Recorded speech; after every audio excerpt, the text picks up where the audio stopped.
গপ্প জাংশন চ্যানেলে তোমাদের আবারও স্বাগত জানাই। আজকের উপস্থাপনার সহযোগী পার্টনার অ্যাডভার্টাইজিং এজেন্সি। বিস্তারিত জানতে ডেসক্রিপশনে দেওয়া লিঙ্কটিতে ক্লিক করো। বন্ধু তো আমাদের অনেকেই আছে, কিন্তু সত্যিকারের বন্ধু আছে কজন? সত্যিকারের বন্ধু বলতে তো তাকেই বোঝায় যে শুধু সুখের দিনে নয়, দুঃখের দিনেও তোমার পাশে থাকবে। এই রকমই এক বন্ধুত্বের গল্প দিয়ে শুরু করছি আজকের উপস্থাপনা। শ্রী শশীভূষণ মণ্ডল রচিত প্রকৃত বন্ধু।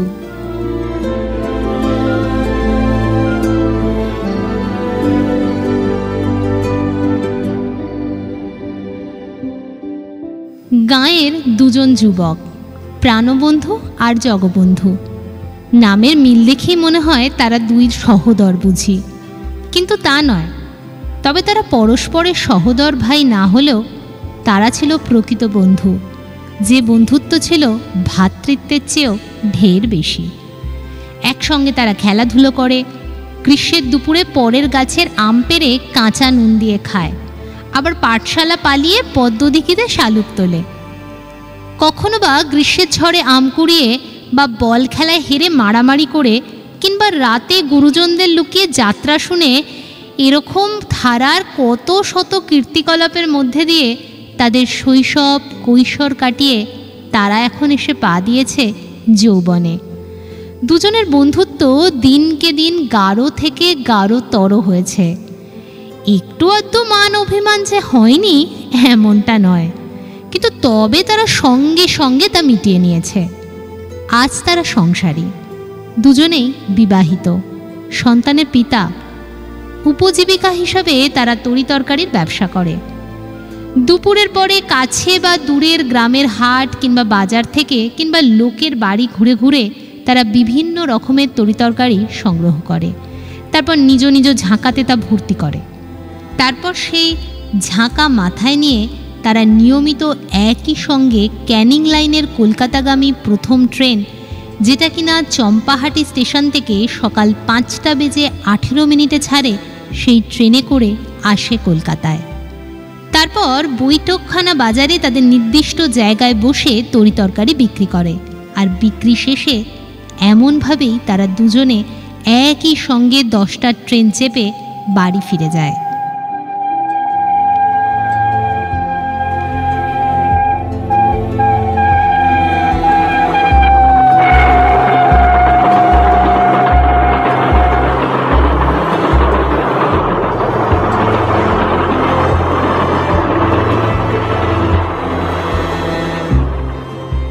এভাবেই সুখে দুঃখে তাদের দিন কেটে যাচ্ছিল।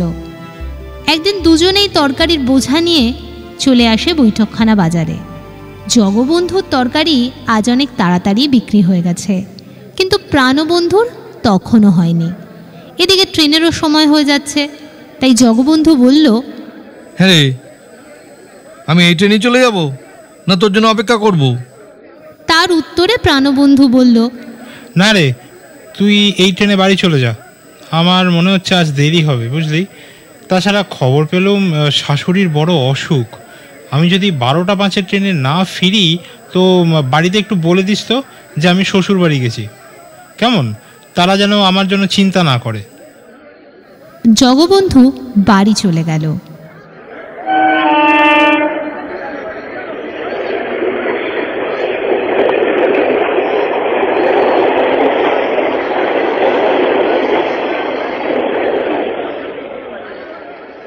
প্রাণবন্ধুর তরকারি বিক্রিবারটা শেষ করতে করতে প্রায় 12টা বেজে গেল। ঝাঁকা গুছিয়ে নিয়ে বাজারের ভেতরের ভিড় ঠেলে বার হতে আরও মিনিট দেড়েক লেগে গেল। 12:05 ট্রেন। বৈঠকখানা বাজার থেকে বের হয়েই বড় রাস্তা। স্রোতের মতো সব রকমের যানবাহন যাতায়াত করছে।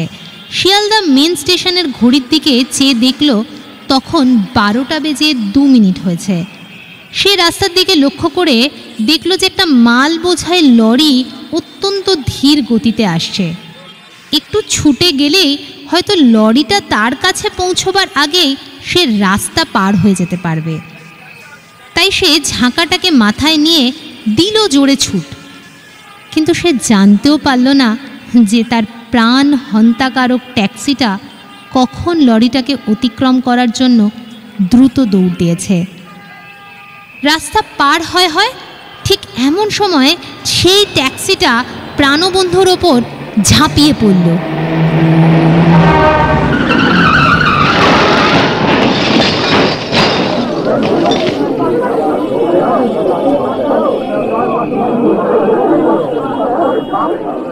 দুধারে পথচারীরা প্রায় চিৎকার করে উঠল। ঝাঁকাটা দূরে ছিটকে পড়ে যেন ধুঁকছে। মাথার ওপর দিয়ে দুটো চাকা চলে যাওয়াতে মাথাটা থেতলে গেছে। গলগল করে রক্ত ঝরছে। একটা পা আর একটা হাত কেমন যেন ধনুকের মতো মুচড়ে গেছে।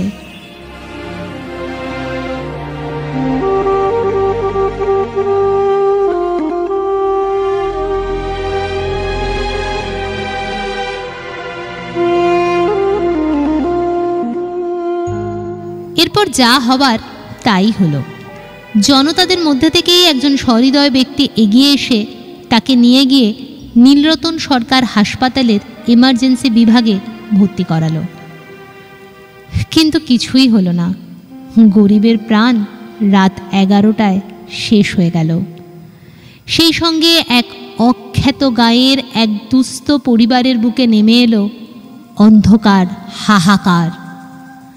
দ্বীপ নেভার আগে যেমন একটিবার জ্বলে ওঠে, ঠিক তেমনি প্রাণবন্ধুর জীবন দ্বীপ নিভে যাবার আগে একবার ক্ষণিকের জন্য তার জ্ঞানটা ফিরেছিল।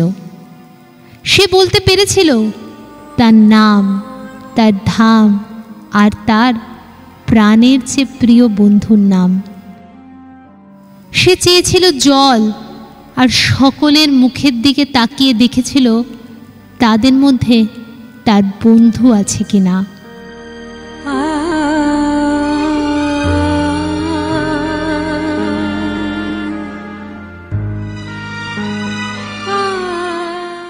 এদিকে জগবন্ধু যথাসময়ে ট্রেন থেকে নেমে আগেই প্রাণবন্ধুর বাড়িতে খবর দিয়ে তাদের চিন্তা করতে মানা করে তবেই নিজের বাড়িতে ফিরেছে। দুপুরের পর সে যথারীতি তরকারির বোঝা তৈরি করতে শুরু করেছে। সেদিন প্রাণবন্ধু না থাকায় বোঝাটা বেশ ভারী হয়েছে। রাতে শোবার আগে খবর নিয়ে জেনেছে যে প্রাণবন্ধু এখনও ফেরেনি, আর তার শুতেও বেশ খানিকটা রাত হয়ে গেছে। ঘুমও আসতে দেরি হয়েছে।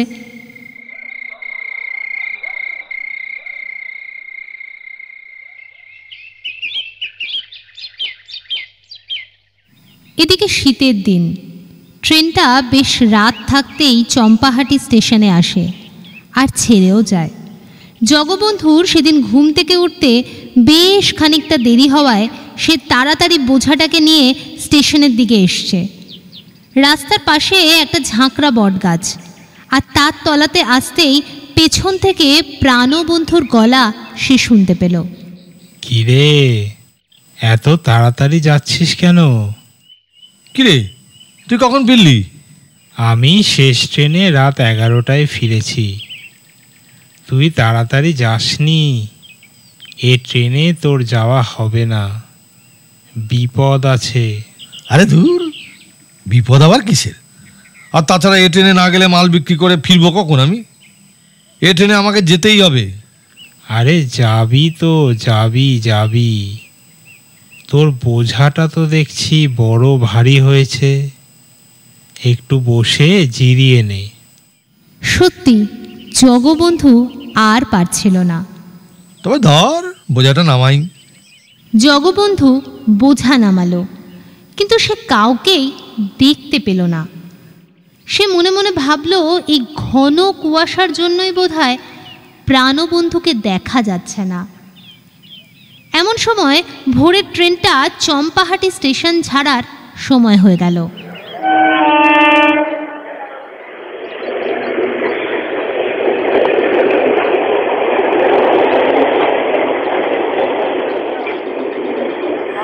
যা, এই তো তোর জন্য ট্রেনটা চলে গেল। যাকগে, ভালোই হলো। এ ট্রেনে গেলে তোর বিপদ হতো যে। তবে ভাই, আমার ছেলে মেয়ে আর বউ রইল, তুই একটু দেখিস। কেন রে, আজ এই কথা বলছিস কেন? কোনো উত্তর নেই, শব্দও নেই কোনো। প্রাণবন্ধু যে জায়গাটায় বসেছিল, জগবন্ধুর মনে হলো সে জায়গাটা যেন খালি। তবুও সে জিজ্ঞাসা করল, কই রে প্রাণবন্ধু, উত্তর দিচ্ছিস না কেন? তখন সে উঠে চারদিকটা হাত দিয়ে দেখল, কই, কোথাও তো কেউ নেই। কয়েকজন লোক কথা বলতে বলতে সেখানে তখন এসে গেছে। জগবন্ধু তাদেরকেই জিজ্ঞাসা করলো যে কাউকে এ রাস্তা দিয়ে ফিরতে তারা দেখেছে কিনা। তারা জানালো যে কাউকেই তারা দেখেনি। তখন জগবন্ধুর মনে কেমন যেন সন্দেহ হতে লাগলো। ভাই, ও ভাই, তোমাদের মধ্যে যে কেউ আমার মাথার বোঝাটা দয়া করে একটু তুলে দাও না, আজ আমি কলকাতায় যাব না। জগবন্ধুর অনুরোধে তারা বোঝাটা তুলে দিল। সে তাড়াতাড়ি বাড়ি ফিরে বোঝাটাকে নামিয়ে ছুটতে গেল প্রাণবন্ধুর বাড়ি। সেখানে গিয়ে শুনল প্রাণবন্ধু ফেরেনি। তখন কারোর কোনো প্রশ্নের উত্তর না দিয়েই সে ছুটল স্টেশনের দিকে, কলকাতাগামী দ্বিতীয় ট্রেনটিকে ধরার জন্য। কেননা সোনারপুর স্টেশনের কাছেই ছিল প্রাণবন্ধুর শ্বশুর বাড়ি। কিন্তু চম্পাহাটি স্টেশনে এসে সে জানল যে ট্রেন আজ আর চলবে না। সোনারপুর স্টেশন ছাড়িয়ে লেভেল ক্রসিংয়ের মুখে দুটো ট্রেনে কলিশন হয়েছে, বহু যাত্রী মরেছে। বিশেষত ক্যানিং ট্রেনের বাজার গাড়ির যাত্রীরা প্রায় সকলেই মারা গেছে। জগবন্ধু তখন মনে পড়ে গেল প্রাণবন্ধুর কথা। যাকগে, ভালোই হলো। এ ট্রেনে গেলে তোর যে বিপদ হতো।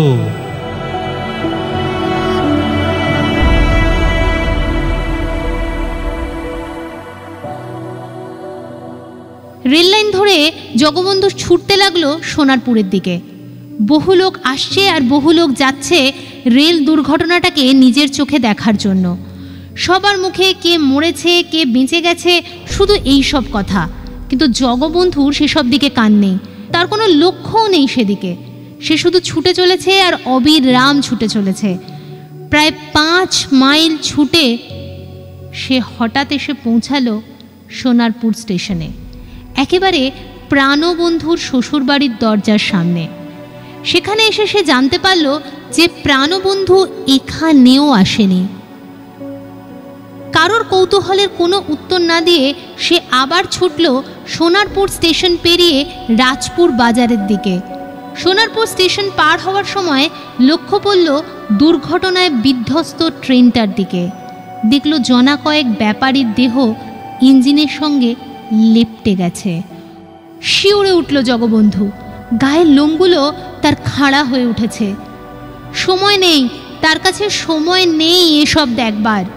এখন সংবাদ নিতে হবে তার বন্ধু কোথায়।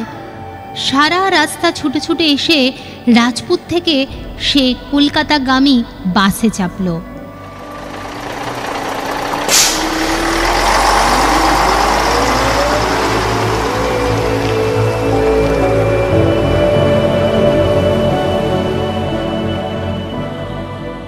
বাসে করে একেবারে বৈঠকখানা বাজারের সামনে এসে নামল। গতকালের ট্যাক্সি দুর্ঘটনার কথা অনেকেই জানত। তাদের কাছে খবরটা পেয়েই জগবন্ধু ছুটে গেল নীলরতন সরকার হাসপাতালে।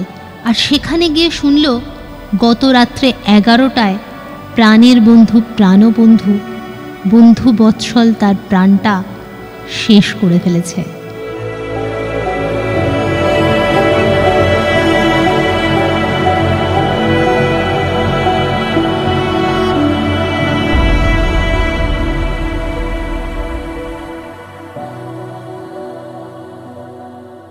জগবন্ধুর লাশ ঘরে গিয়ে প্রাণবন্ধুর দেহের ওপর হাহাকার করে আছড়ে পড়ল।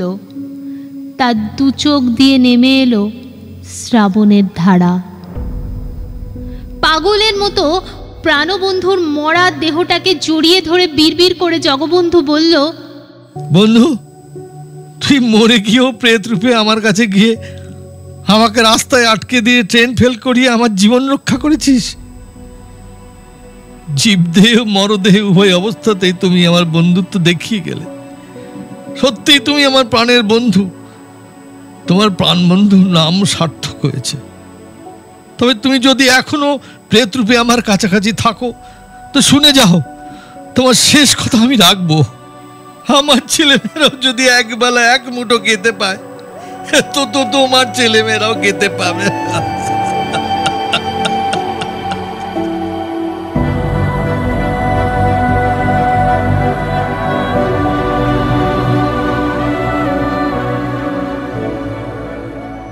এ কথা কেউ জানে না, কেউ শোনেও নি, অথবা কেউ কেউ শুনলেও বোধহয় বুঝতে পারেনি। কিন্তু আমি জানি জগবন্ধু তার কথা আমরণ পালন করেছিল।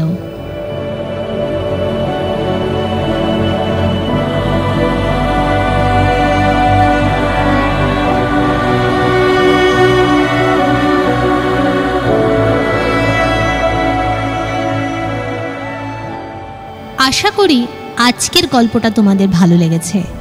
আমাদের গল্প যদি তোমাদের ভালো লেগে থাকে তাহলে অবশ্যই চ্যানেলটিকে সাবস্ক্রাইব করো। আর হ্যাঁ, তোমাদের বন্ধুবান্ধবদের সঙ্গে তা শেয়ার করতে ভুলো না কিন্তু। তাহলে আজকে এখানেই শেষ করলাম। ফেরত আসবো আবার আগামী সপ্তাহে।